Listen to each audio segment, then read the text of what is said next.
You love podcasts, the stories, the laughs, the unexpected turns. But when this episode ends, the silence starts. Not anymore. Audiobooks.com turns that silence into your next great adventure.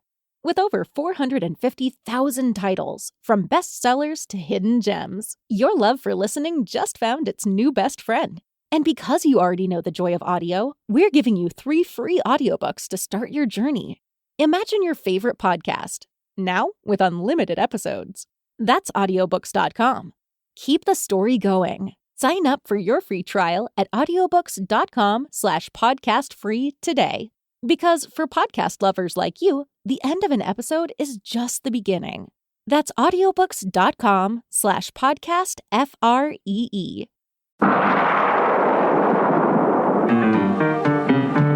Welcome to All About Agatha, the podcast dedicated to reading and ranking every single mystery novel written by the Queen of Crime, Dame Agatha Christie. I am Kemper Donovan, and today, dear listeners, we are doing something rather different.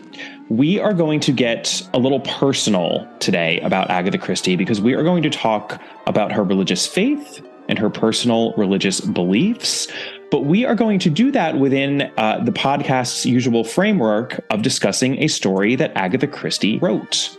That short story is Star Over Bethlehem, and I am both thrilled and relieved that I am not going to be doing this alone. Yes, I have a guest co-host for you today who is much better qualified than I am to be speaking about all these religious matters.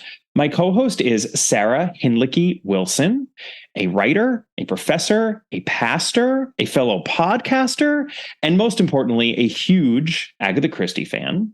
Sarah got her master's degree in divinity and her PhD in systematic theology at Princeton Theological Seminary. Currently, she is living in Japan and serving as a pastor at the Tokyo Lutheran Church.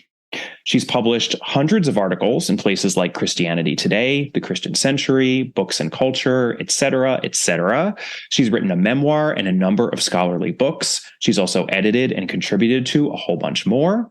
Recently, she wrote a long article I absolutely devoured on Miss Marple's low anthropology, which I will definitely be asking her about because her article contains a wholly convincing and wholly original hypothesis for why murder mysteries are as enduringly popular as they are. We have so much to discuss. Welcome, Sarah.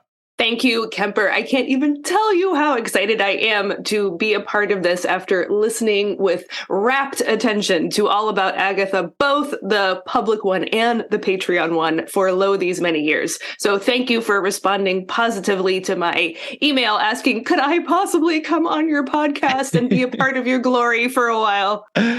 Yes, and I left out that important piece of information that Sarah is also a patron. So, all that wonderful bonus content. Look at what a patronage of this podcast can lead to.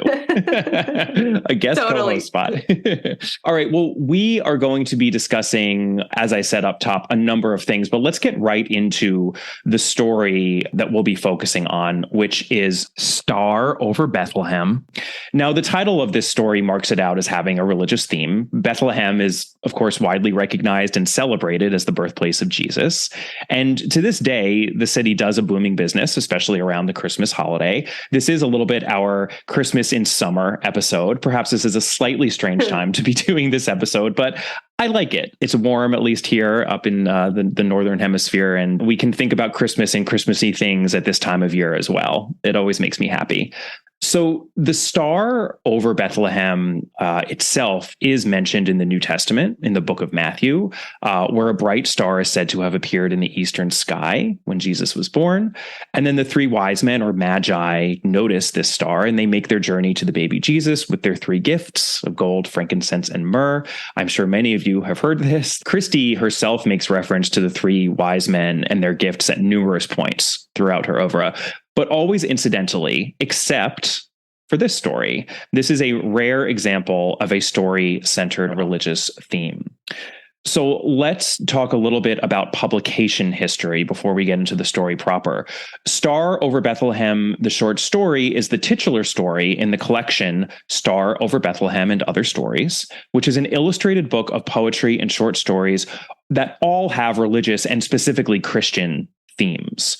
The book was published late in Christie's career, when I imagine she was able to prevail more easily on her publishers to publish whatever the heck she wanted to.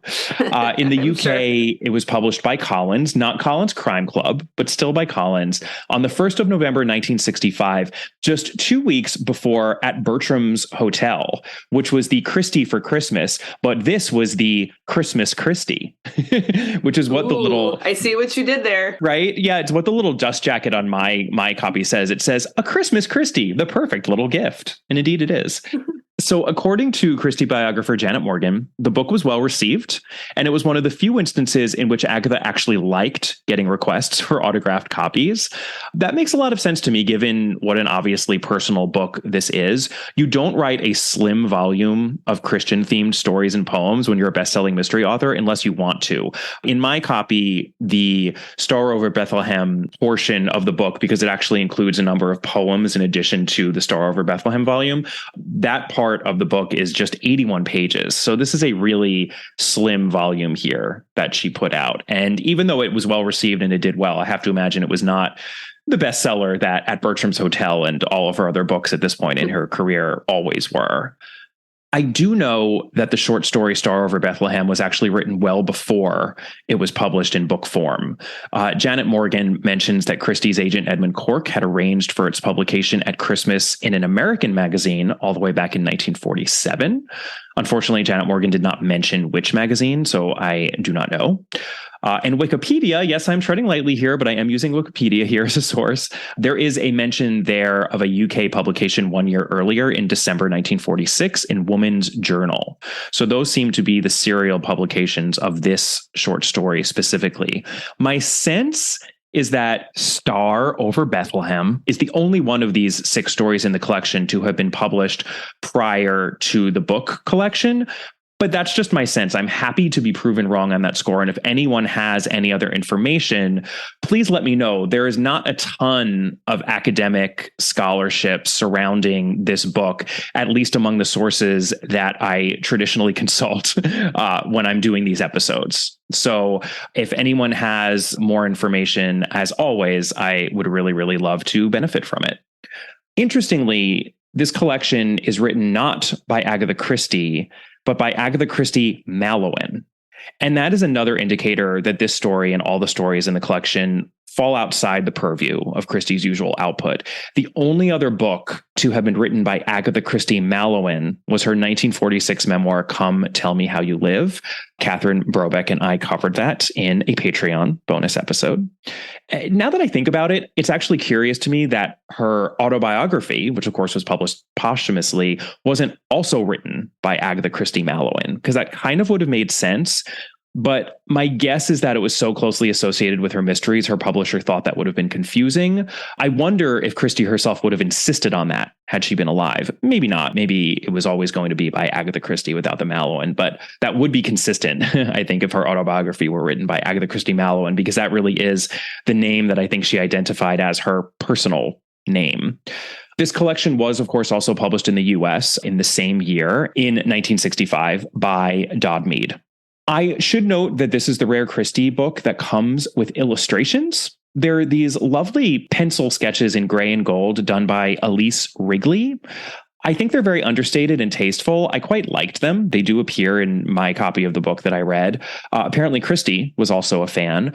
For once, as reported by Janet Morgan, she was actually happy with the jacket and illustration that Collins proposed. They did not have to fight or haggle over any little issues. So this collection features 6 short stories and 5 poems. And as I mentioned, Sarah and I will be focusing on Star Over Bethlehem specifically, which in addition to being the titular story is also the first story in the collection. I may cover some of these other stories and poems in future episodes, but I think Star Over Bethlehem is by far the best of the bunch. Not that there isn't a lot to discuss about the others. Just know that one of these other stories is written from the point of view of a donkey, and another one is set in the year 2000. That's right, it's set in the future, our past now, but that was very, very interesting. So I encourage Christie fans to read this book because they are some interesting outlier stories written by Agatha Christie. One final note before we get into the story properly. Sometimes this volume is paired with Christie's other poems. That is the case in the copy that I read. So I'd just like to acknowledge that in addition to the 5 poems that appear in this collection, Christie actually published 2 other books of poetry. The first book was very early on in 1924 in a volume called The Road of Dreams that she seems to have pretty much self-published. And then very late in her career in 1973, we have a book simply called Poems.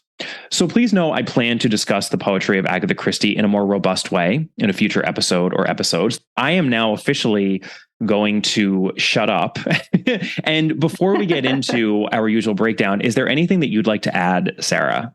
Well, I should just say how I discovered this book, because obviously I think it's not a well-known part of Agatha's oeuvre, but I believe it was on agathachristie.com when I was like trying to print out, like all the Miss Marples in order. So I was sure to cover them all for the article that you mentioned. Mm-hmm. I think I just saw there this Christmas thing and I was like, oh, that's intriguing. And yeah, so that's why I ended up reading it and being like, okay, now I've heard everybody say, biographers and fans and everyone else, like Agatha was a woman of very deep faith. And I think we can all like feel that in the texture of her writing, but it's very hard to like get the hard evidence. So I've sort of been in my own like detective mode looking for the clues that she was really as religious as everyone seems to assume she is. And one of the reasons I got so excited about this book and reached out to you about it is because it has very hard evidence, textual evidence that she really, really, really knew the Bible well and the Christian tradition so well that she could play around with it, experiment with it, reconfigure things, as we're going to see in the story we're talking about. So yeah, so as my own sort of detective of her religiosity, that's why I think this is a really fascinating book to read in her whole set of works. Yeah, I love that. I think that's going to be a running theme of our discussion, that it's this thing that everyone seems to know about Christie and almost assume, right? Like we know she was a churchgoer. We know she was a pretty traditional person in a lot of ways. So I think there's just this general assumption that, well, I'm sure she was also a devoutly Christian person, but for a writer that has this, vast output, where is the evidence? Well, here is the evidence in this very story. Here it is. As we will be discussing. All right, so let's get into it and discuss our victim. This is a little difficult, and I just want to make clear here at the outset, because we are talking about a deeply religious story. I am not trying to be blasphemous here or otherwise insensitive or offensive even to Christian readers. But given that this story is steeped in the Bible and in, the chronicling of Jesus's life, I have to say that the victim here is really Jesus himself. As many will know, Jesus was a man whose death was brought about by way of public crucifixion on a cross. But we're not going to be talking a lot about that, because in Christie's spin on this story, and just as you were saying, Sarah, because she obviously knew this story so very well, she actually had, the wherewithal to play around with it in an interesting way. What Christie does here is that we have what I would call an attempted murder of Jesus, not as the middle-aged man who was crucified, but as an innocent newborn baby. All will be explained. Let's talk a little bit about some suspects. We really only have 2 other named characters in this story. There is a brief cameo by Joseph at the end, but blink and you miss him. So in a way, I think we can consider both of these characters suspects in the attempted demise of baby Jesus. Could you take our first suspect, Sarah?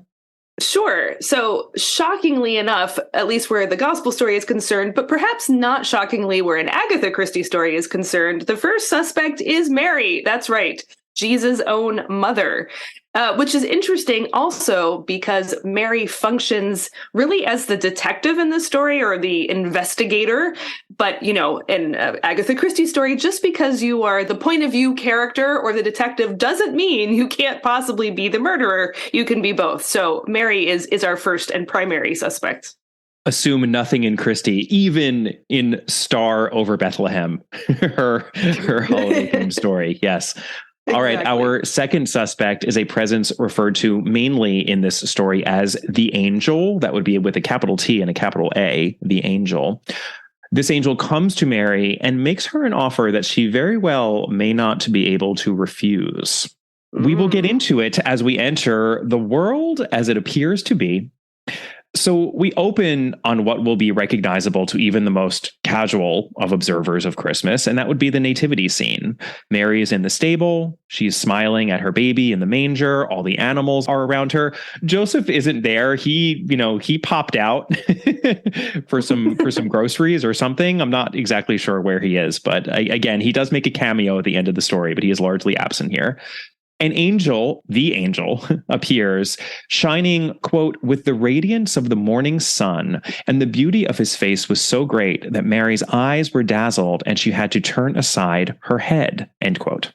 So picking it up from there, having an angel show up to Mary, that's not surprising. And being overwhelmed by the presence of the angel, that's not surprising. She's like, been there, done that, right? Yeah, right. But of course, again, if you're a close reader of the Bible story, this is not the time or place for the angel to appear. So this is no. Christie's innovation now. So the angel says in a voice like a golden trumpet, "Do not be afraid." Okay, that's proof he's an angel. That's always the first thing the angel says, right? Fear not. And she replies in good, humble Mary fashion, "I am not afraid, O Holy One of God, but the light of your countenance dazzles me." And then she asks to hear the commands of the Lord God. But then, very interestingly, the angel says, "I have come with no commands, but since you are specially dear to God, it is permitted that with my aid, you should look into the future." And this is very interesting because he calls on when Gabriel comes to Mary at the Annunciation says, "Hail Mary, full of grace." So like this angel is echoing that previous angel's address to her. Well, this is exciting now. His future, meaning that she can look at baby Jesus' future. So of course she would say yes. What mother wouldn't want to look into her newborn son's promising future? So they join hands, and the angels feels like touching flame, yet flame that did not burn. She's a little worried by this, but he assures her, "Don't be afraid. My touch won't hurt you." The difference is that the angel is immortal, but Mary is not. So we then cut to what the reader can infer to be the Garden of Gethsemane, where Jesus prays between his Last Supper and his arrest. This is a scene, a tableau known to many a devout Christian. Mary's maternal heart recognizes her son and is thankful that he has become a good man, a devout man. He prays to God. But then he shows his face, and she saw the agony on it, the despair and the sorrow, and she knew that she was looking on greater anguish than any she had ever known or seen. For the man was utterly alone. He was praying to God, praying that his cup of anguish might be taken from him, and there was no answer to his prayer. God was absent and silent. So obviously this is not what is supposed to happen, right? With everything that Mary has been promised by Gabriel, but just in general, like any pious mother hoping for her son, like why would God have abandoned her boy when he's in this great anguish and needs God so badly? So now she turns to the angel and asks, why doesn't God comfort him? And the angel says in, that kind of riddling way that angels have, it is not God's purpose that he should have comfort, which basically explains nothing whatsoever. But, Mary gets this, she accepts it and says, okay, it is not for us to know the inscrutable purposes of God. But has this man, my son, has he no friends? So this is interesting. Mary can accept that, sometimes God does hard things, but surely her good son who prays should have some friends. So then the angel points her to another part of the garden where she sees the sleeping disciples as we know them to be. And she reacts rather bitterly, as a mother might, at the indifference of her son's friends to his plight. But the angel's more merciful than she is, says, well, come on, they're only fallible human creatures. So Mary can only fall back on, all right, well, God is silent and his friends are asleep, but at least I know that he is a good man, my son, a good and upright man. She can comfort herself with that. So the scene then changes, and Mary sees 3 criminals headed for execution, carrying their crosses, followed by a crowd and Roman soldiers. She sees the bestial face of one of the criminals and concludes, yes, certainly he is a criminal. He looks like a bad man, as, potentially problematic it is to imagine someone looks like a bad person. But then she recognizes one of these other people carrying the cross, and it's her son. And she cries, "No, no, it cannot be that my son is a criminal." Then the scene shifts again. These are obviously like rapid changing scenes, the angel showing Mary. And now she sees him nailed to and hanging on the cross.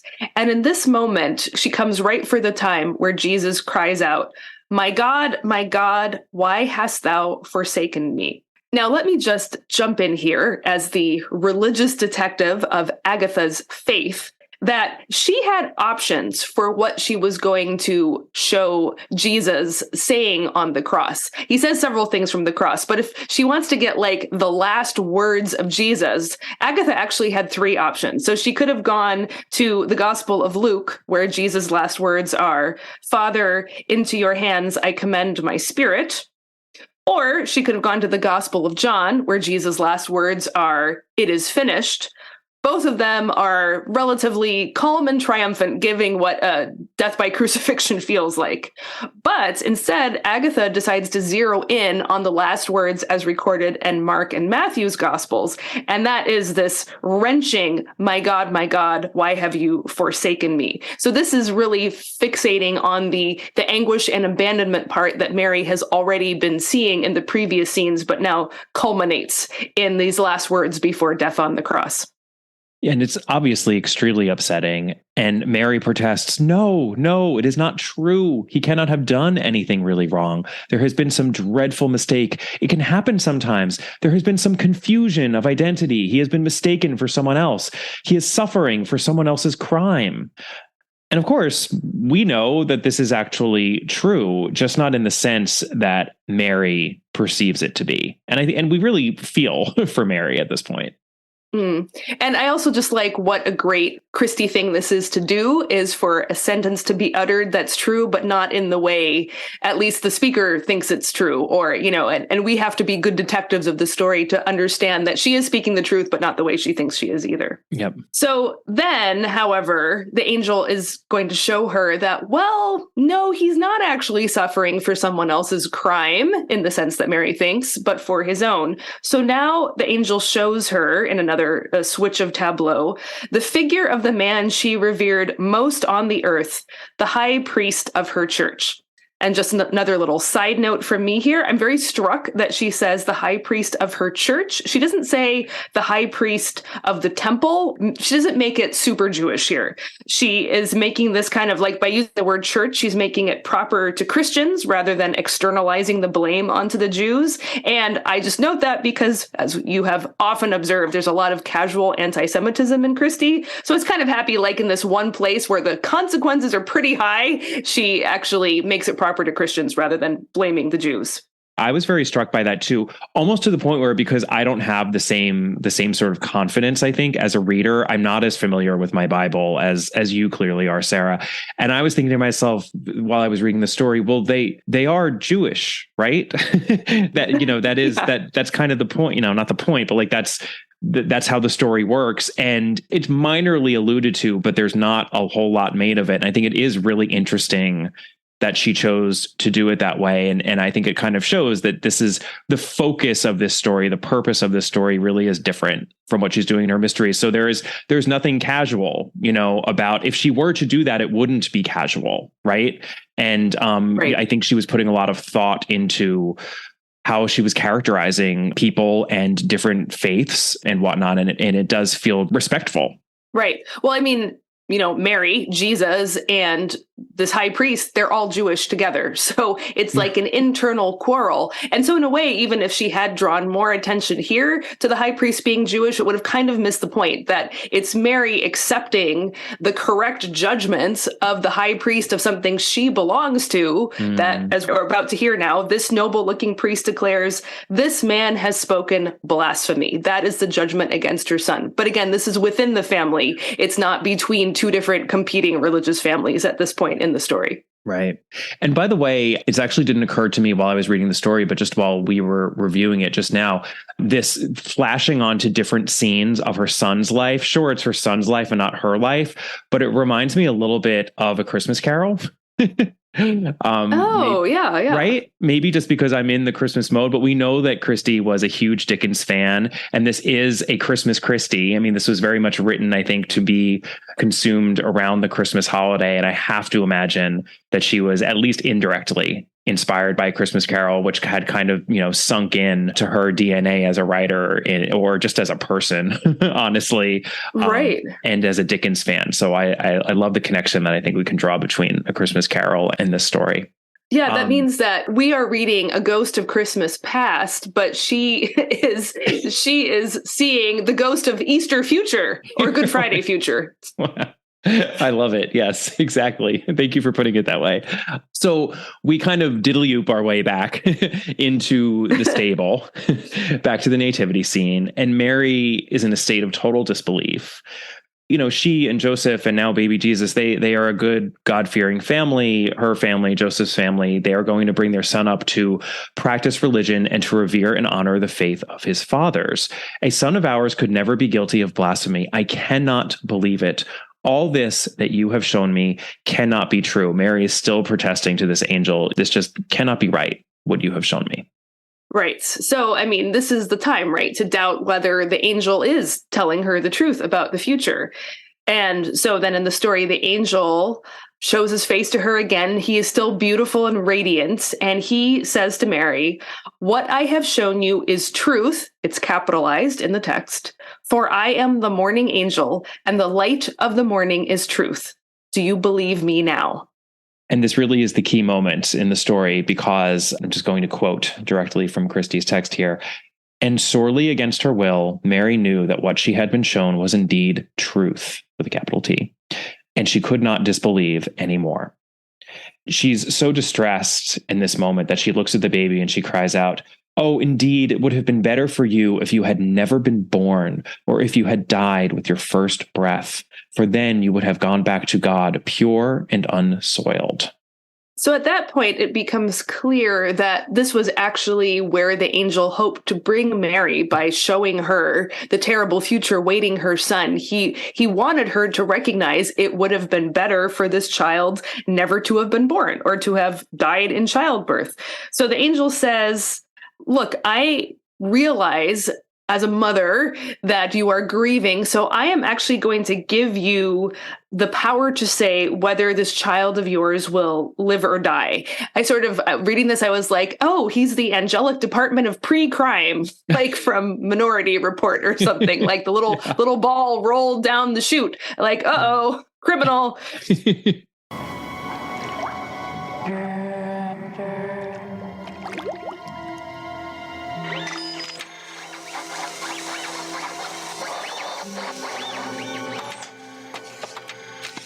But Mary, being the pious woman that she is, she doesn't quite understand what he's saying. What she takes from it is, the Lord gave him the baby to me. If the Lord now takes him away, then I see it may indeed be mercy. And though it tears my flesh, I submit to God's will. So I don't know, maybe this is more like the sliding doors version. Like, she could see, well, if he lives, it'll turn out this way. So even though it would break my heart to lose my baby, maybe it's all for the best. If God wants to take him from me now, then God actually has been merciful, showing me what would have happened to him anyway. So I will submit. I will accept what God determines. Right. I will accept this thing that may or may not happen beyond my control. And the angel is like, that's not quite good enough. The angel says, and now I'm quoting again from the text, "It is not quite like that. God lays no command on you. The choice is yours. You have seen the future. Choose now if the child shall live or die." And the angel gives her no advice as to what she should do. Christie describes him here, I think, in a very evocative way. He was golden and beautiful and infinitely remote. Nice. Mary is just left to think to herself about matters. And so she does. She thinks slowly and carefully. And wouldn't you know, as she does this, she begins to notice little things among those scenes that she has been shown. We might even say that she begins to pick up on clues. So, clues. Yay! Yay! Oh, happy day. Let's take a walk now along we actually have two, our first bridge of clues here with Mary, mother of Jesus, as she notices some things that she didn't notice before. Would you like to take the first clue, Sarah? Sure. So these are the clues in the scenes that the angel has shown her that she didn't pick up on the first time because she was so concentrated on her son's anguish. But the first clue we get is she thinks back to the cross scene. And here's how Agatha puts it. She saw, for instance, the face of the man on the right-hand cross, not an evil face, only a weak one. And it was turned toward the center cross, and on it was an expression of love and trust and adoration. And it came to Mary with sudden wonder. It was my son he was looking at like that. So again, the reader who knows the story will infer that the man with the bestial face we saw earlier, who's obviously a criminal, he is one of the two criminals executed with Jesus. But in Luke's version of the story, the other criminal is not so bad, so unrepentant. This is obviously the man who is not evil, but weak. And he's the one who rebukes the other criminal for cursing Jesus and says, hey, we're getting what we deserved. But then this weak criminal turns to Jesus and says, remember me when you come into your kingdom. And Jesus says, today you will be with me in paradise. So that's clearly who we're supposed to understand, this not evil, but weak criminal who adores her son. That's who it is. Right. All right. Clue number 2. Mary is thinking about the scene in the garden, when she sees her son grown up as a man. Christie writes, and suddenly, sharply and clearly, she saw her son's face as it had been when he looked down at his sleeping friends in the garden. There was sadness there, and pity and understanding, and a great love. And she thought, it is the face of a good man. It's a small revelation, but a key one, because she's acquiring the tools to kind of come to the realization that her son can be a good man and a criminal at the same time. It's thinking outside the box, isn't it? And she sort of has to do it. It's forced upon her in this moment when she's just a mother with a newborn baby, enjoying her baby in the first flush of having given birth to him. So it's a lot, I think, to get there. But I love the way that Christie steps this out, because she's really like coming to the realization step by step. And I think this is another key step. Yeah, Mary perceives that there is a contradiction. The issue is to find out where exactly does the contradiction lie. Mm-hmm. And you remember she was angry and bitter at the friends asleep, but then she sees that her son looks at them with pity and understanding. Yeah. So that's a great contrast even to her own reaction. Yeah. That takes us to clue number 3 of looking back over the scene. She's back where the splendid high priest is standing and accusing her son of blasphemy. But this time, instead of looking at the priest, she focuses on Jesus, and she realizes in his eyes was no consciousness of guilt. So for a man who was good and wise and understanding and full of pity, clearly it would have shown on his face if he had felt that he was guilty of the crime as charged. But clearly he doesn't. So now we're getting a little bit closer to where the contradiction actually lies. Right. And, from these 3 clues, the major deduction to be drawn is that even though her son has grown up to be a criminal or a supposed blasphemer and to have violated the laws of his church or temple, right? Her son is also just as clearly a good man, a loved man, a wise man, a kind man, et cetera, perhaps even a great man, so that the contradiction must lie in those laws, right? The contradiction is in something outside of her son himself. Because she's doing this all from the perspective of, of it not having happened yet. She has to get there before it's happened. And that's really hard. But I think Christie sells the fact that she's able to get there through her intense love for her son, because she is able to laser focus on him in these visions that she receives and make these deductions based on that laser focus of a mother for her child. Right. So, but this is exactly the point now where the angel is going to come and speak exactly to that love for her son, because now the angel kind of breaks into her self-reflection and says, will you spare your son suffering and evil doing? Interestingly, both of those are there. Suffering, which he could just be an innocent victim of, but evil doing, that means he's, the active agent of whatever crime he's guilty of. And so Mary finally comes to her conclusion, and here we're gonna quote her whole speech because it's a powerful one. We got to hear the whole thing. So she says, "It is not for me, an ignorant and simple woman, to understand the high purposes of God. The Lord gave me my child. If the Lord takes him away, then that is his will. But since God has given him life, it is not for me to take that life away. For it may be that in my child's life there are things that I do not properly understand. It may be that I have seen only part of a picture, not the whole.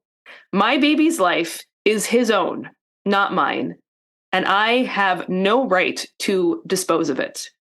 And Kemper, when I got to the end of the speech, I could hear in my mind's ear David Suchet saying in Hercule Poirot's voice, "I do not approve of murder."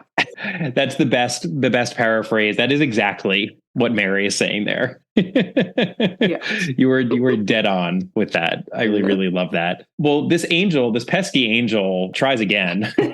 And he says, "Will you not lay your child in my arms, and I will bear him back to God?" And Mary responds, "Take him in your arms if it is God's command, but I will not lay him there." And the angel then vanishes. And at this point, Joseph, just so happens to return. Couldn't have gotten there 10 minutes earlier, Joseph. And Mary tells him the whole story. Actually, could I just jump in here? I didn't think of it until just now, but this is, of course, also echoing unconsciously, maybe the Garden of Eden story, because the serpent gets Eve alone. Sorry if I just spoiled the story there, but I think listeners know where this is going. Eve is alone with the serpent who tempts her, and then the serpent scuttles off, and Adam comes over, and then, Eve is left with Adam to discuss what just happened. And so we have a kind of mirror image there, but as we're going to see, it turns out quite opposite from the Adam and Eve story. So I think actually it makes sense that Joseph was absent for this thing that Mary is going through. If ever there were a story whose spoiler alert has expired, I think it might be the story of what happens in the Garden of Eden. So I am not telling anyone to fast forward for any amount of time for that. Yeah. I really love that. I have to imagine Christie perhaps did structure it in the same way, or again, at least there was some sort of a subconscious kind of mapping on that she was doing there. So Mary tells Joseph the whole story, as a wife does to a husband, as spouses do. And he approves of what she did. And he muses that it may have been a, quote, lying angel, end quote. Mary says, no, he didn't lie. She was sure of that with every instinct in her. That's what Christie writes. And Joseph says that, they're going to be very careful with their religious instruction of baby Jesus. He will go with us to the synagogue on the Sabbath and keep all the feasts and the purifications. That's one of the few references where we know that they're talking about a Jewish faith there. But interestingly, it's only deployed positively, like the positive program to make sure the boy is good. That's when it becomes specifically Jewish. And the negative portrayal is attributed to a high priest of the, quote, church. So again, I'm really fascinated that she made that choice to associate these very obviously specifically Jewish words with a positive program. Absolutely. And we know that she wrote this story at least in the mid to late 40s. That's when it was first published. So she probably wrote it around that time. And she was certainly still engaging in, unfortunately, in some casual anti-Semitism around that time. So it is really interesting to contrast this, I think, with some of the mysteries. Joseph and Mary look down, and the baby is holding out his hand, which is something we've seen baby Jesus do in many depictions, as if to say to his mother, "Well done." And at this point, I'm thrilled to say that we actually have our second bridge of clues here for this story. Woo-hoo! Because, sure, this angel has been referred to as the angel for most of the story. Joseph has just seeded a little bit of doubt here, saying, maybe it's a lying angel. And this story, not surprisingly, hinges on the true identity of this angel. So who exactly is this angel? Well, luckily, Agatha Christie is the writer of this story, so we have some clues to answer that question. Sarah, take it away. Well, clue number one is that at the very beginning of the story, and how often does Agatha put the answer right at the beginning of the story, but you're not paying attention? The angel is described as shining, quote, with the radiance of the morning sun. And again, this is proof to me of how well Christie knew her Bible, and her ideal reader would have to be very astute to pick up on the point of that too, because this is an allusion to the book of Isaiah, the prophet, chapter 14, verse 12, which is speaking to a particular angel. And the verse is, "How you are fallen from heaven, O day star, son of dawn." This angel in question goes by the name of the light bearer, that's drawn from the day star or son of dawn. And in Latin, that comes to us as Lucifer. That is right. Christie, you're astonished, right? You never saw that one coming. Christie puts us on notice in paragraph 3 of this story that the angel visiting Mary is none other than Lucifer. That's the devil, in case you weren't sure. right. Just to dot all those I's, cross those T's. Yes. So clue number 2 is really an additive clue, but it drives the point home that the angel in question is Lucifer. This is when the angel says, "For I am the morning angel, and the light of the morning is truth." Once again, we're getting a reference to the angel as the morning angel, which is Lucifer's designation. Also, when the angel says that everything he's shown Mary is the truth, we touched on this as we were going through the scene, but he is technically accurate. It's only upon further considering these scenes that she's been shown that Mary realizes the deceptive nature of these scenes on their surface. The angel has basically been employing ye olde misdirection or sleight of hand, a classic trope of detective fiction and of Agatha Christie in particular, not to mention the age-old trick of omission, which is a trick Agatha Christie wielded better than practically any other mystery writer, in one book in particular. I won't say which one. The angel here, sure, is telling the truth with a capital T, but he is not telling the whole truth. And I love that the tricks he's playing here really are tricks that we see in so many of Christie's mystery novels. But unlike in Christie's mystery novels, like if you are, a biblically informed reader of the stories, you're like practically screaming at the page, "Mary, don't fall for it. He's not telling you the whole story." So you get to like actually for once be on the side of knowing the whole story and just cheering, please, Mary, don't fall for it. And that actually leads us to clue number 3, which is the angel, I think kind of constrained or forced to tell the truth somewhat against his own will, has to say, "God lays no command." The angel is offering Mary, though, the power to act as God, essentially, because she gets to determine whether or not her child will live or die. And the deduction of faith here, of religious devotion to God, would be that she has no right to make a decision that lies with God alone. She does not have the right to determine life or death over her child, which she says, it's his life, it's not my life. God can take that life because it's God's life to take or to grant, but not me. So that means this angel, by offering to Mary God's own power, can only be an angel who aspires after God's power himself and intends harm to both Mary and the child especially. And that takes us into the world as it actually is. We know everything that's going on here. And fortunately, Christie pulls up the veil and really just tells us straight out what's going on here. Because after Mary makes her choice, after she chooses wisely, we see the angel's true colors. And Lucifer is, quote, quivering with pride and rage. He is furious that a foolish, ignorant woman should resist him.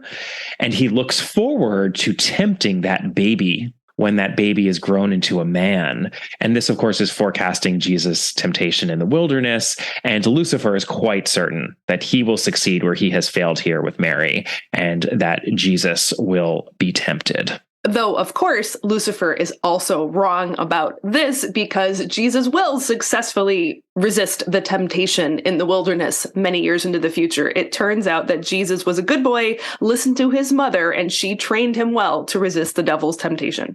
Those synagogue lessons paid off. They did.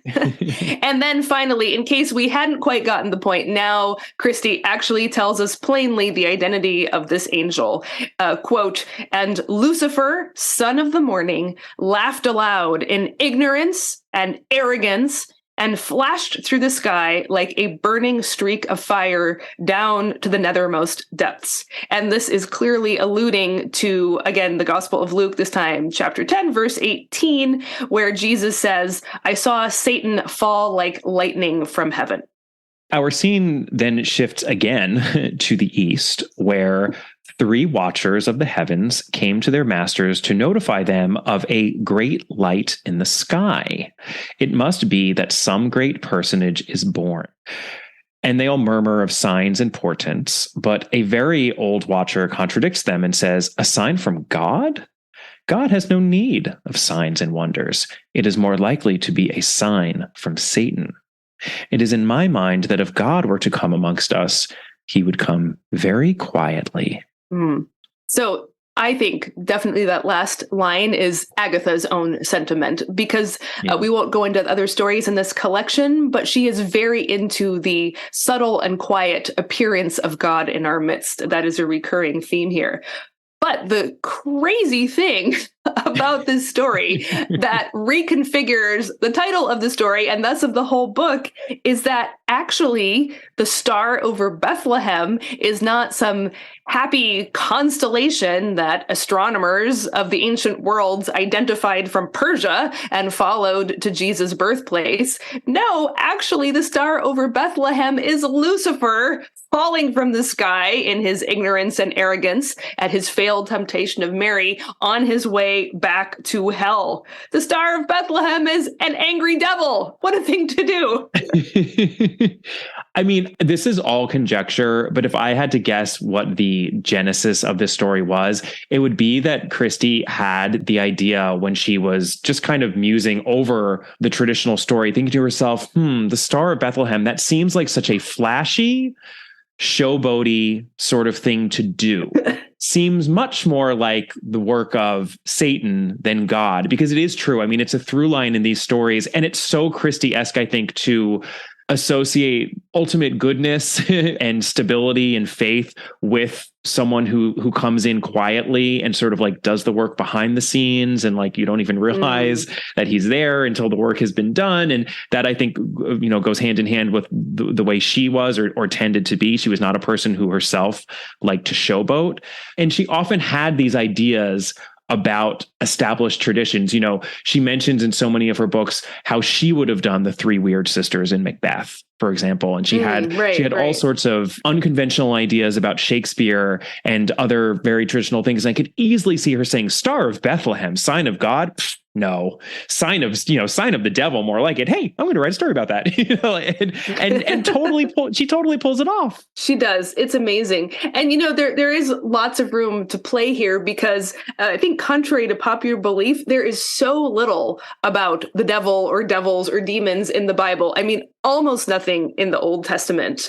And even in the New Testament, which is the main source for it, there's very little. And the New Testament is really not interested in devils or what they're about or how they exist or how they can continue to resist God. They're just kind of there. And the point is to get rid of them and loosen their power over people. But there's no real curiosity. So actually, she has kind of the freedom because of the relative paucity of commentary in the Bible to just kind of see, well, what would happen if we, reconfigured this kaleidoscope a little bit.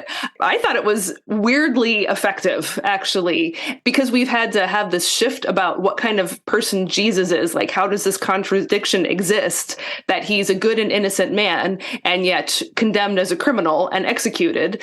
And then to, like, in the same way, sort of flip around the Star of Bethlehem, which is such a happy, cheerful thing and on top of every Christmas tree, and turn it into the screamingly angry Satan diving down into hell. I mean, wow, that takes chutzpah, but also tremendous confidence in the Christian story and the biblical text to play with it that way. And talk about the ultimate extrajudicial ending, right? I mean, we've talked so much on this podcast about the way she does play around with, how these characters can sometimes exist outside of the traditional justice system. And that's kind of the whole point here, is that, this was a systemic failure, or at least this was a break, a systemic break and a beginning of something new, which is part of what Jesus did. It's a new philosophy, because this to me feels like a very New Testament-y story, but it's like she's injecting a lot of the Old Testament into a New Testament story. Oh, do you know what I mean? With this talk of like Lucifer and devils and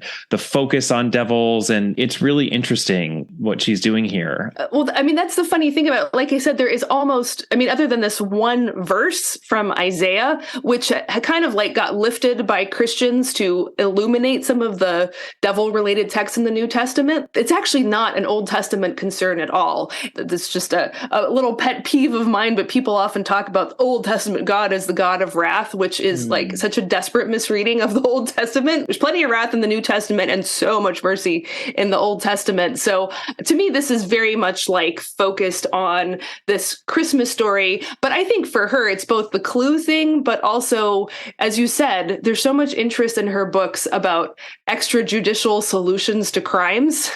You've mentioned before how rarely she calls into question the justice system, at least in her England in the 20th century. But the story of Jesus is like the ultimate story of the miscarriage of justice, where all systems fail. So I think that's kind of where her teasing out of the story lies primarily. This is Agatha Christie's down with the patriarchy moment, right? To put a modern spin on it. Yeah. The other thing that strikes me, and there is this one last little, final shift back to the stable, right? And to the main, right. And that, lovely nativity scene where all the animals are having a great time and all the visitors pile in and they're admiring the smiling baby. And they say there never was such a child. And that's a very traditional ending to this Christmas story. But it reminded me actually of the ending of, stay with me, The Lord of the Rings. And this isn't the first time that I've made a comparison between Agatha Christie and J.R.R. Tolkien, but I don't think that I actually do it enough. I believe that the only other time I talked about this was with the scholar Alison Light, because she talked about that in her seminal work about Christie from several decades ago. But they were born around the same time, and they're both very mid-century English writers, and they both have this similar emphasis on the importance of domesticity over everything else in their very different genres. And it's so striking how The Lord of the Rings, that, you can't have a bigger, broader, bolder tale of adventure. And it ends on this note of the hobbits going home and getting married and living out their lives with their children, and like that being what's worth it. Like the whole adventure was for that. And it's like this idea of all of this then boiling down. We get this final little coda on the happy family and the people sort of surrounding the baby. And it's a note of domesticity that rings true for me as to like who Christie was.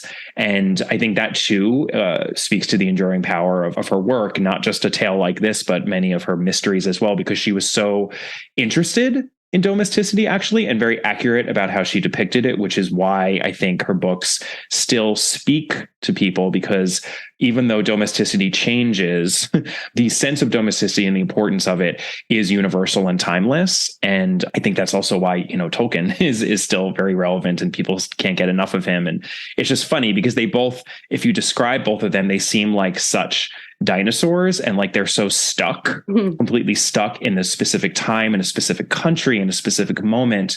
But then because they're dealing with this, these somewhat universal themes and applications, I think that's part of why they're as powerful as they are. And I don't always think of Tolkien when I'm reading Christie, which is why I don't make that comparison enough. But I did think of it when I was reading this story.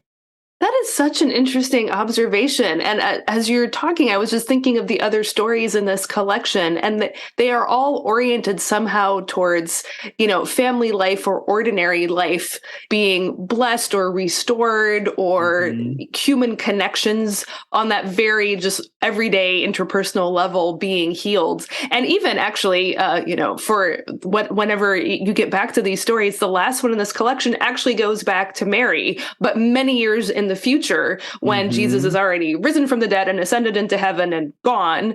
And she, we figure out, is in exile on the island of Patmos with the beloved disciple / John, who is in the process of preparing to receive his revelation, which will form the last book of the Bible. But it's so focused on their domestic life together and how she tries to get him to eat because he's too obsessed with his visions and forgets to eat. And he finally agrees to eat just to make her happy. So there again, I think that really points to that valuation of domesticity. And also, the old watcher saying, well, I think God would come quietly, not flashily, if he came among us. It's a lovely bookend, too. That I love how we have the first story, last story, focusing on Mary, and at sort of not the beginning of her life by any means, but sort of, a beginning. It feels like a beginning in the first story, and it feels like we have an ending in the last, and it's very elegant. Definitely, definitely. Don't touch that dial. We'll be back in a moment with the rest of our episode. We just wanted to take a moment to ask you, our dear listeners, for a favor. If you haven't already done so, we would very much appreciate it if you take a moment to, give us a rating or a review wherever you're listening to this podcast. It really helps the podcast out because ratings and reviews make it much easier for other Christie fans such as yourselves to find our podcast. And the more ratings and reviews we get, the more people we can reach. It should take you a matter of seconds, and lucky you, we're going to provide you with those seconds right now, so go to it.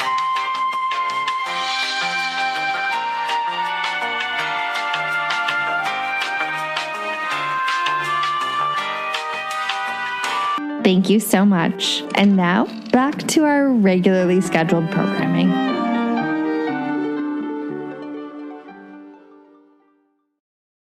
I think we've analyzed the heck out of that story. I think so. But how fun to do it the way you've done it with all the other short stories of Agatha as mysteries. I was just thrilled at how well this one structurally fit with the way you usually break down stories on the podcast. And just to be clear, listeners, this was Sarah's idea to do the breakdown this way. I never would have done this, but, we were sort of talking before actually recording, and she said, hey, I actually took all these notes and I broke down the story this way. And I think that kind of works. And she sent it to me and I was like, oh my God, that absolutely does work. So I'm so glad that we did this. And thank you for having your revelation as to treating this like a mystery. But, I think listeners will be shocked that there's no English language adaptation or any other adaptation of this story. Hey, I still think that eventually every single Agatha Christie story will be adapted in some way, shape, or form. So Star Over Bethlehem is just waiting for its moment, as far as I'm concerned. I think the one with the mutant animals is obviously the next one to do. Yes. I should have mentioned that there is a short story here that does feature frog birds. They're kind of like half frog, half birds, I think. Yes. Yeah, seems to be due to a leaky nuclear power plant. And that's not the one set in the year 2000 even. No, it's totally not that. No, in that one to me, I was like, oh, yes, this feels like it was written in the 60s. Right. Yeah. That's why I'm pretty sure most of these other stories were not written, 20 years earlier and serialized. They seem like they were written for this collection. And that feels like a weird, paranoid 60s story. Yeah, really fascinating. I'm going to have to cover all of these. Let's be honest. They're so interesting. But So I mentioned this up top, but I really would love to speak with you a bit more about this piece that you wrote recently on Miss Marple. Because how could I resist the opportunity to talk about my beloved Miss Marple, especially after just covering the final Miss Marple short story? I'm still in mourning here. Oh. It's about Miss Marple and the idea of low anthropology. That was a phrase I had never even heard before I read your piece. I would love if you could just explain to listeners what that is and how it relates to our beloved Miss Marple. You bet. So this was inspired by a book written by a friend of mine, David Zoll, who's also a theologian. So his book is called Low Anthropology. And so the idea behind it is basically, so if you take anthropology not as what you majored in college, but as your operational theory of human nature. And so his argument is basically that a high or optimistic anthropology, that means expecting a lot out of people, expecting people to ever more improve and grow and every way optimize and maximize their potential, actually is terrible for love. It leads to constant disappointment and bitterness at how people have failed us, but also everlasting dissatisfaction with ourselves. We can never be what we want to be. And this is a pretty central insight of the Bible, especially of the Apostle Paul. Famously in Romans chapter 7, he says, I'm always doing the exact things I don't want to do, but the things I do want to do, I don't have the power to do. What is going on here? Why am I like this? I feel you, Paul. So, right. Anyone with serious self-knowledge is going to have to agree, like, there is some serious mismatch between my expectations of myself and my ability to perform. So Dave, my friend in this book, he develops instead the idea of a low anthropology, which is basically, let's all step back and have a much more realistic set of expectations for what humanity is capable of. Bring down those expectations. And actually what we find in the process is a much greater ability to love ourselves and others. It doesn't mean that bad isn't bad, wrong isn't wrong, sin isn't sin, to use the Christian language, but that if we're actually going to both survive and have love for ourselves and one another, we have to incorporate this failure to meet up our own expectations into it. Is there a biblical basis for this philosophy, or is this something more that your friend kind of came up with himself? I'm just curious. So he coined the term, or maybe his dad, who's also a theologian, like my dad is also a theologian. It tends to run in families. So that's his phrase. But I would say it's a really good shorthand for the entire biblical view of human nature. Just a quick educational bit. So many people think like the Bible is a handbook towards improving yourself. It's much more like a record of completely wretched people and how God somehow mysteriously manages to love and redeem them anyway. So what he's kind of doing, what Dave is doing in the book, is like drawing out this deep conviction about the brokenness and weakness and even, maliciousness and nastiness of human nature, but in the service of giving us all a little more mercy and seeing our need for redemption. So it's completely formed out of biblical ideas. It's just kind of giving a more contemporary language and access point to it.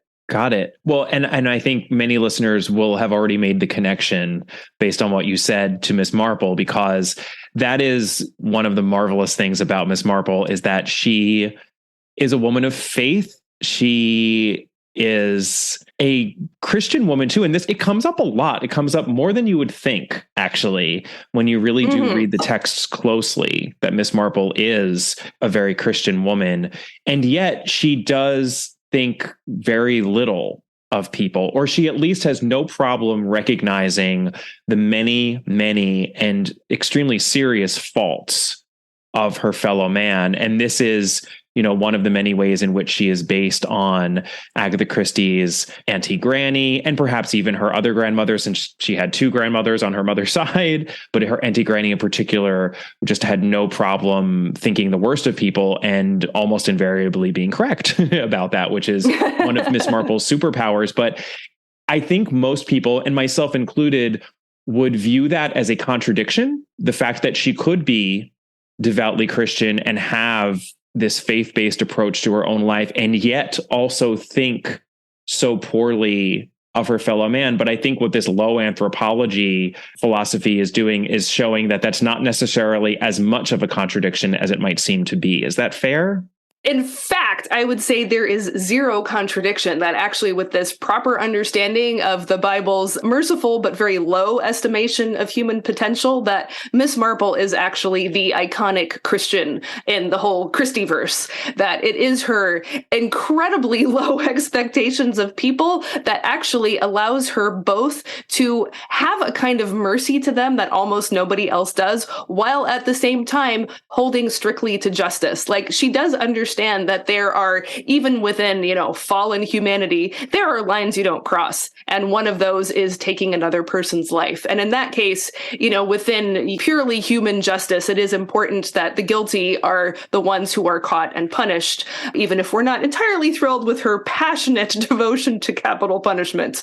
But on the other hand, and she's really committed to the innocent where crime is concerned, even if she has no assumptions that anyone is is innocent where like their souls are concerned. So yes, I would say Christie is presenting a very authentic Christian attitude towards people. And I also wonder, I'm curious what you think about this. I wonder if Miss Marple is how Agatha is trying to teach herself to grow up and stop being naive, because, you know, what happened with her and Archie was so devastating. And, you know, I've read a couple of the biographies and studies of this, and I recently read Unfinished Portrait, which is kind of her version of events. And I see in that a young person, which we know she was very airy-fairy and full of her imagination, who just couldn't believe bad things would happen and would happen to her, and that you could be betrayed by someone so close to you. And I feel like ever after that, Miss Marple is Agatha's way of teaching herself, be realistic, grow up, accept the truth about people, also so that never happens to you again. Yeah, I mean, I don't think it's a coincidence that Miss Marple appeared on the scene directly after the events leading that ultimately led. It took a while for the divorce to actually happen, but the morass and the mess had essentially taken place already. The break had already occurred by the time that Miss Marple first came on the scene in those short stories that were collected into the 13 Problems. And then, of course, we have Murder at the Vicarage in 1930. I think there's a reason why she happened then and she didn't happen in 1920. And absolutely, I think there's a lot in what you're saying there. And she talks a little bit in her own autobiography about the way that her Auntie Granny would almost scold her, right? Like, why would you ever think that that person was going to do what they said they were going to do? That's so stupid. You know, they go like, why? And I'm sure she was like, why would you think that nothing bad would ever happen to you? Why would you think that your husband would be a perfect person and treat you wonderfully, et cetera, et cetera? And I think she, you know, she was one of those, there's so many layers to her. And it's so interesting because I think she did have that airy-fairy, imaginative, creative side. And that's the foundation upon which this genius of an author was built. But then she had the awareness, the self-awareness, and just the awareness of the world to be able to appreciate who her Auntie Granny was and to create this Miss Marple character. But I don't think she ever lost that initial sense of herself either. I think she sort of held on to both. So it's almost like she needed Miss Marple. You know, there is like a little bit of a grounding influence or something, or like a point counterpoint going on. I think you can feel in those Miss Marple books that they are helping her or serving her in a way that the Poirots weren't, because the Poirots are business. Like the Poirots are, I'm a really good mystery writer and I can, you know, I can knock your socks off with some high concept puzzles and whatnot, and I'm going to do it. But this is me putting on a show. And that it always, to me, and I can't, you know, textual support can only go so far. You start getting into the ineffable qualities of what strikes you as a reader. But it always feels to me like there's something a little more sacred going on with the Miss Marples. And I think that is really interesting. Could be. I love your theory. And I just also want to connect what you said now about Miss Marple and low anthropology to this point that you made in your piece, because I thought it was so brilliant, and I really would just love for you to share it with everyone else. I'm forcing you to because I just think it's so brilliant. This sort of hypothesis or theory that you posit in the piece as to why mysteries are as enduringly popular as they are, because what I love about this theory is that it doesn't refute the common theory of mystery as catharsis, in that we have a broken society and then all the pieces get fit into place and everything has a pat ending, and that's very satisfying to people, especially in times of turmoil. I don't think that we need to refute that, because I think that is, and that always will be, one of the reasons that people read mysteries, but I think there are many other reasons as well, and I think that you have hit on a really good one. Well, I think that we read mysteries to see ourselves in them too. That there's something about the crime, and maybe like in a classic era crime, it doesn't spill over so close to us, like on the news or in Hard Boiled or in true crime or whatever. But it gives us a place to actually look at our dark side, our low anthropology, and see our masses of failures. And even if we don't commit murder with our, hands or a weapon in our our hands. We do in our hearts. Actually, and to use another thing that Christie would have known well, in the Sermon on the Mount, Jesus says, if you even say in your heart, you fool, you have already committed murder, at least before the eyes of God, if not in the eyes of the justice system. And so there's something about just allowing us to look at that dark side of humanity. But also, the other funny thing about, a classic puzzle mystery is that nearly everyone is a suspect, or everyone who's interesting and significant in the story is a suspect. And often there's a good reason for it, not just being in the wrong place at the wrong time, but some other crime is being committed off to the side, or some dark secret is being concealed or whatever. So even the people who are ultimately exonerated of the murder are still found guilty of some other kind of moral or actual crime. So there's something about that kind of universal accusation that, I don't know, is like, I think maybe because especially American culture is so optimistic and optimizing that to read a story where everybody is guilty to some degree and the finger gets pointed at everybody, all the secrets come out, there's some kind of a relief, like, okay, I don't have to pretend anymore. I have low anthropology. I think that's absolutely brilliant. And when I read that in your piece, I underlined it. I was like, this rings so true for me, because I think, and yeah, let's just speak for Americans at this point, but I think Americans can be so aspirational. And sometimes I think it's hard for us. It's hard for me, actually, to read stories in which people are unremittingly and unrepentantly bad. And Christie herself makes fun of this through the character of Raymond West, right? Where Raymond West writes these literary novels where everyone is just terrible and they have terrible sex and they do awful things to each other. And he's so proud of himself for creating such horrid characters.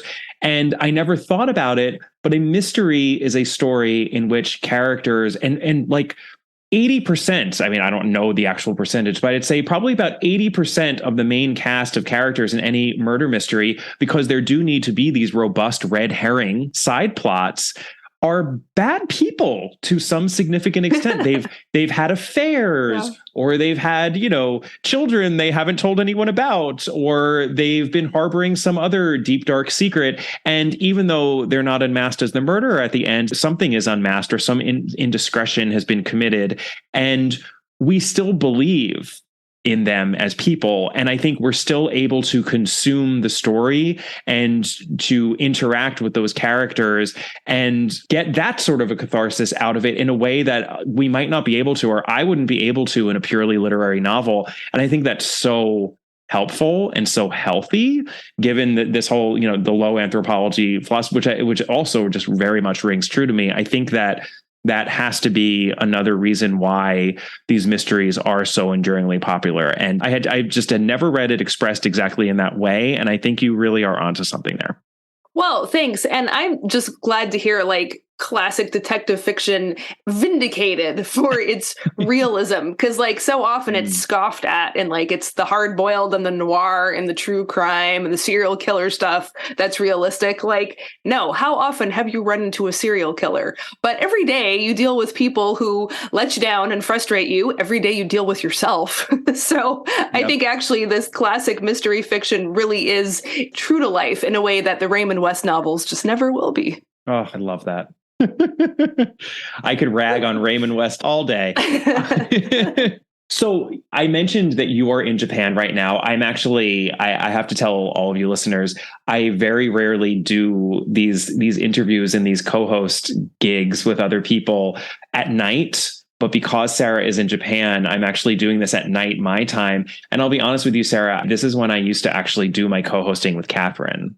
So I think this is actually the first time since Catherine and I were co-hosting together that I've done one of these evening co-hosting gigs. And this has just been lovely. And I really appreciate being able to do this as a dialogue. I've talked about this before, but I think of it as the natural state of the podcast. And I'm so grateful that I was able to discuss this topic which is such a personal one with another person and not have to monologue it myself like a weirdo. But well, I'm so honored to fill such large shoes as Catherine's, and I'm so sorry she's not here. And I just want to back you up on your original insight. She has the best voice, and I still go back and listen to the episodes she was in. I'm just like, oh, her voice. I love her voice. What a loss. She really does. And it's why, listeners might notice I sometimes insert that ratings and review ad that we did together into the episodes, because I really just love having just a sprinkling of her voice in the episode. I never skip over those. I just listen to them anyway.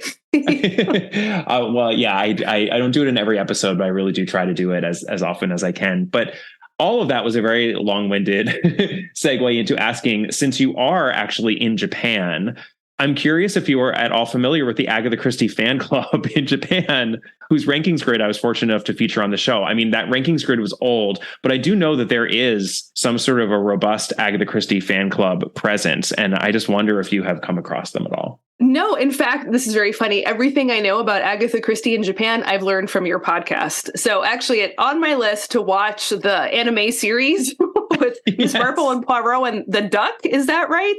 Oh, there's a duck. No, and yes, I don't. Yes.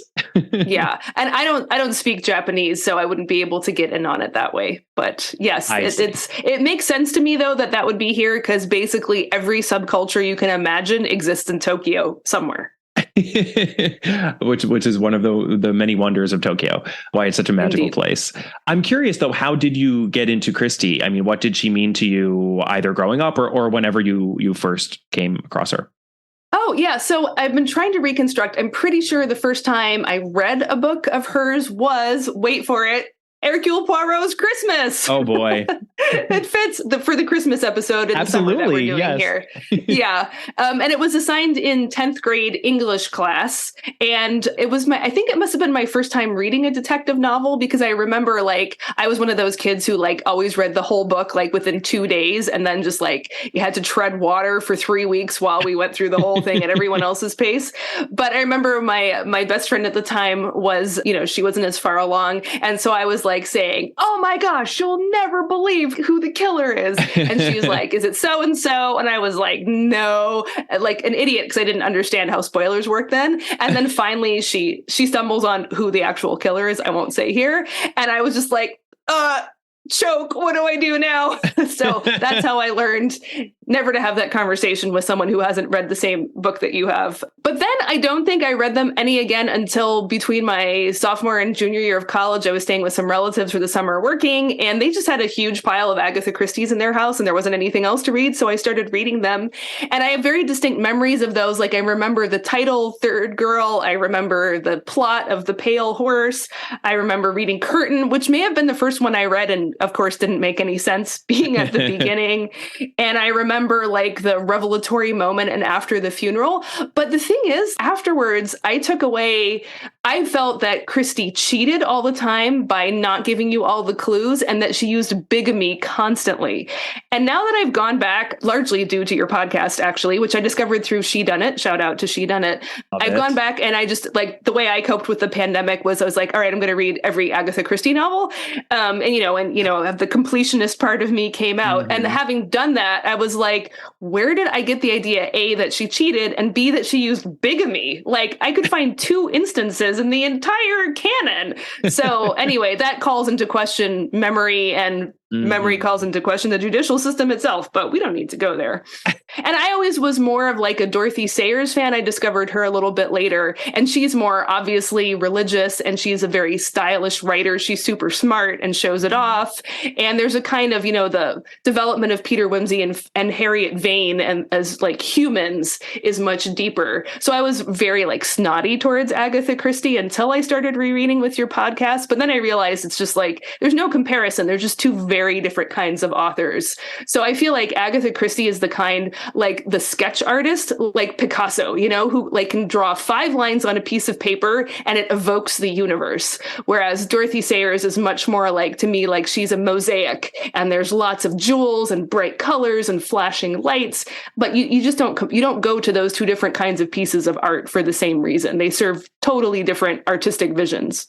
I subscribe to that analogy. And I think I would take it one step further, and you don't have to go there with me, because I think that Agatha Christie is a completely different kind of a writer from, say, a Dorothy Sayers or a P.D. James.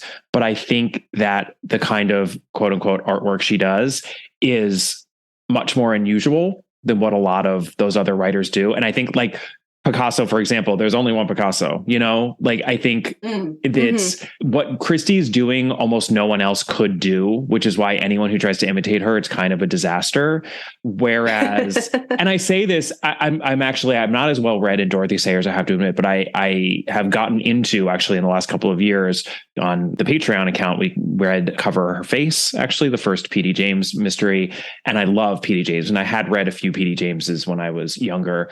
But I think what P.D. James is doing is a lot more traditional and conventional. She's doing it excellently, but she's doing, you can see, I think, the sort of almost like the 19th century tradition, which Agatha Christie herself very much also draws on and inherits, but she's doing it in her own very weird way. I think Agatha Christie is such a weird writer. She's one of a kind, and it's easy to feel snotty about her writing if you don't get it. And especially if maybe you read it when you were younger, at a time when you could appreciate some of the more surface aspects of it, which are scintillating, right? Like, which are still good enough to love, but the brilliance of the writing eludes you.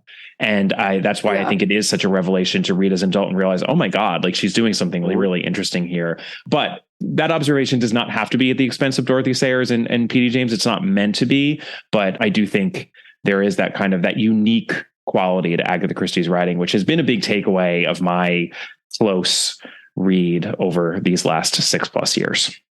Yeah, I don't know if it was a really recent episode you did, or because I've been listening to parts of the backlist as well. But at one point, I think you said something like, it's almost like she's writing modern archetypes or modern mythologies. And that's one of the reasons they're so Spartan. And that really makes a lot of sense to me. I think she kind of carved out some kind of mythological or archetypal figures of the modern era. And that's why you can't imitate her, but also why it works being so unadorned. Like, you don't have florid, I suppose you do have florid ancient myths, but like the way you remember them is just the bare bones of the story, which are so effective, is all you need is the bare bones and you're completely captivated. I think she works that way too. And I think the kind of art that Dorothy Sayers is doing is just of a different order. She's not going for archetypal work. She's very much like zeroing in on the specifics of Peter Wimsey and Harriet Vane and the people they encounter, but not on the super underground level of reality. Yes, 100%. And by the way, and I'll say this, I don't talk about my own writing very often on the podcast, because this isn't a podcast about my writing. It's a podcast about Agatha Christie. But I include myself in that category of people who write very traditionally and conventionally. And even though I'm writing, when I write mysteries, I'm trying to do certain things in homage to Agatha Christie because I love her so much. I would never even attempt to try to write like her, because I know that I wouldn't be able to. I think it was actually Gillian Gill also who said she writes adult fairy tales. they're almost like, oh, sure. Right. Fairy tales for adults. And that's why, here in 2023, we're still chugging away, reading them and talking about them and discovering new things about them and having big new splashy movies come out every single year, both on the big screen and the small screen and everywhere else all over the world. So yeah, it's a great thing. She's truly in a class of her own. She is. And so I'm curious, do you have a favorite Agatha Christie? You have identified some of the early ones you read, but do you have a favorite?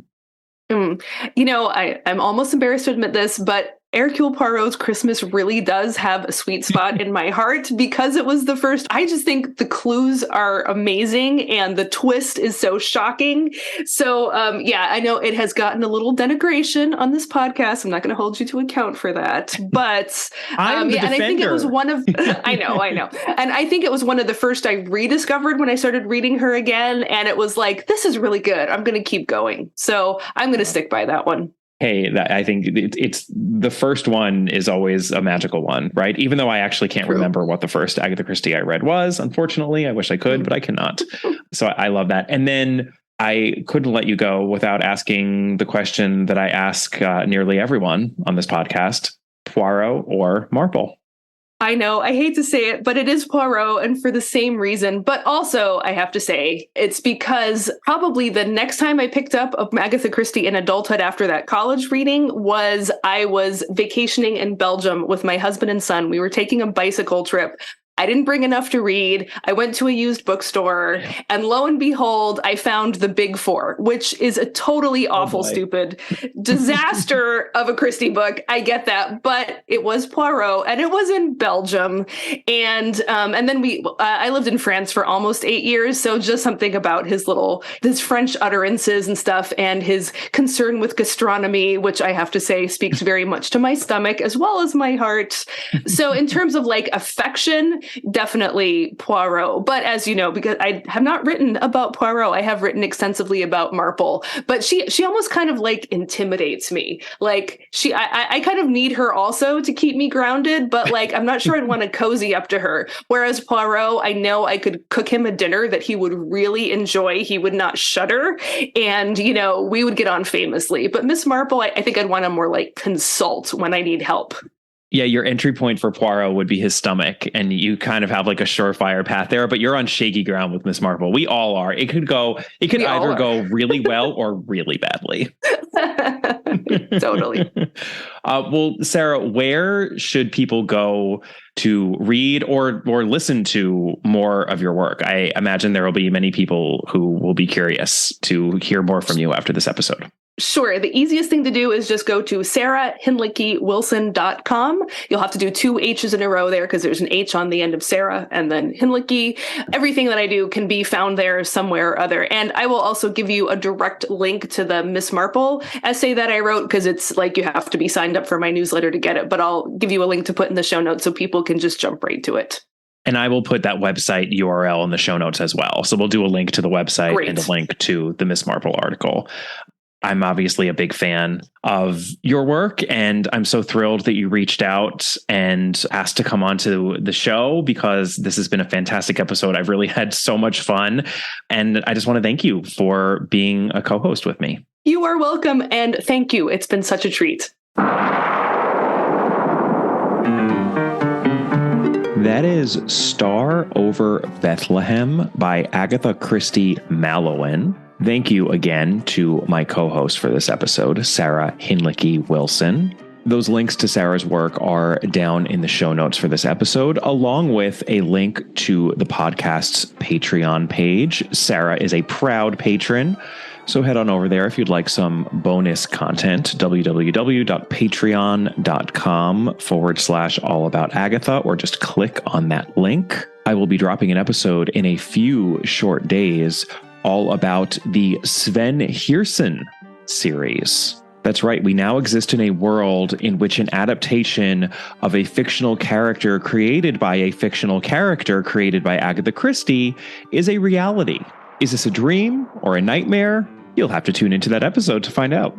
As for my next episode here on the regular podcast feed, I've talked about this a little bit before. I've teased it a couple of times, but I am finally going to take the plunge and do an episode all about the murderers of Agatha Christie. I am going to be ranking the murderers, listeners. This is going to be a super nerdy rankings-focused episode. There are going to be visual aids. I have brackets to show you.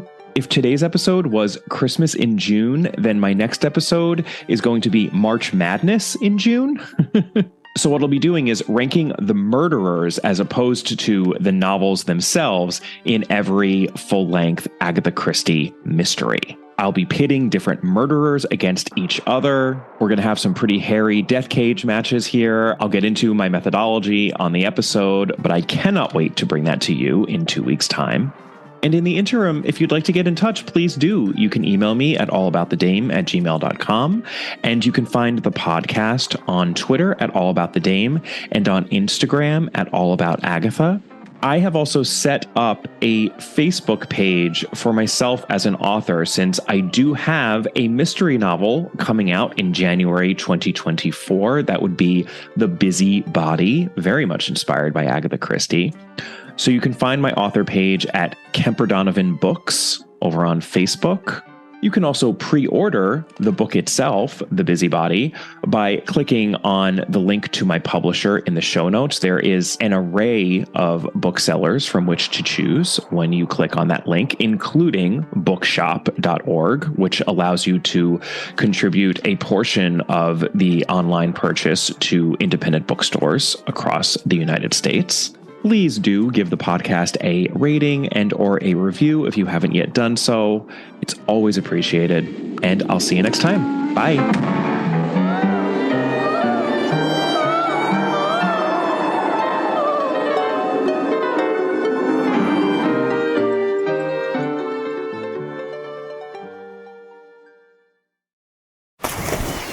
Fill your summer with the sun-kissed sweetness of Amigos Refreshers. There's strawberry acai, blueberry dragon fruit, and mango passion fruit, each a tropical delight. So skip the hot coffee and amp up your day with the plant-based natural caffeine and fruity flavor fusions in an Amigos Refresher. These cool thirst quenchers are just $3.99, or there's a mega 32-ounce size for $4.99. Recharge with the bold, fresh flavor of an energizing refresher at Amigos.